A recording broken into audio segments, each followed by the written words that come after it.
Hello, ladies and gentlemen, and welcome back to Georg Mack Plays the Classics. Show that you have what it takes to take the checkered flag in supercars. You've entered a 9-race circuit that pays out cash for finishing in the trifecta, but you have to finish in a cash position or it's game over. Do you have what it takes? The menu screen has you choosing from one of 9 tracks to race on, the garage for single race upgrades, and the sales floor where you can buy yourself a brand new ride. The cars are expensive, so you have to save up for several races in order to afford them. Your car has 4 meters that you need to keep from running out during the races. Gas and engine drain consistently as you race around the track. Body drains as you crash into other cars or walls. Tires wear out as you skid around corners. If any of these meters falls to 0, it's an immediate game over.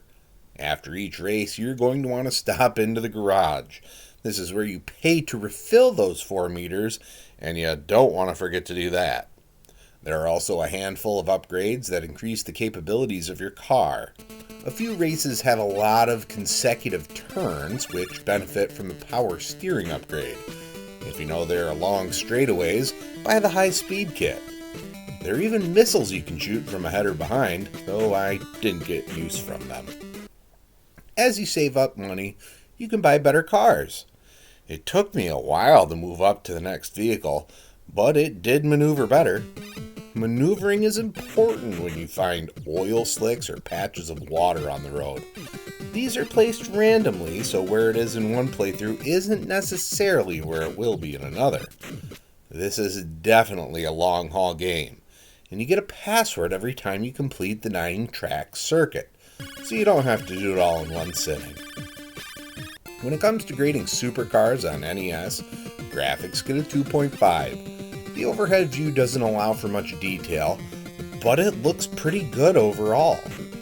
Sound gets a 3.0. I think the music is awesome, and I like it a lot, though the sound effects leave much to be desired. Gameplay gets 1.5. Steering is a bit of a pain without power-ups, and having to manage the 4 meters after every race is annoying. Difficulty gets a 1.5.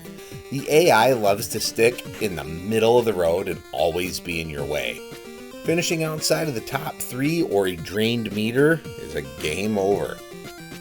Fun Factor gets a 2.0. It's not a very exciting game, but it's not a bad time. Overall, Supercars earns a 2.1 and gets a C.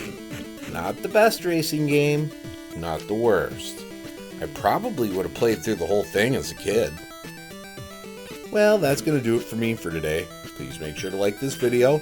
Let me know what you think of Supercars in the comments. And please subscribe to Head Drop Productions here on YouTube, because we want you here for each and every video we release.